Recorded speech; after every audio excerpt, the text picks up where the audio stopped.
বুঝলি বল্টু, তোকে একটা প্রশ্ন করি। জি স্যার, করেন। বলতো, সাদা মুরগি ও কালো মুরগির মধ্যে পার্থক্য কি?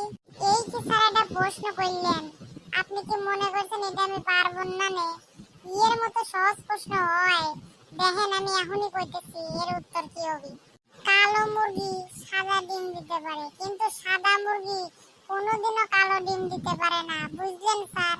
আপনি কি ভাবছিলেন আমি কোনোদিন এই প্রশ্নের উত্তর দিতে পারবো না? নে দেখলেন তো উত্তরটা কেমনে দিলাম। আরে বোকাচোদা, কালো মুরগি হোক সাদা মুরগি হোক, হলুদ বা লাল নীল পিলা কালার হোক, তাও মুরগির ডিম সাদাই হয় রে কাদা। এ স্যার, ও আপনি বুঝবেন না।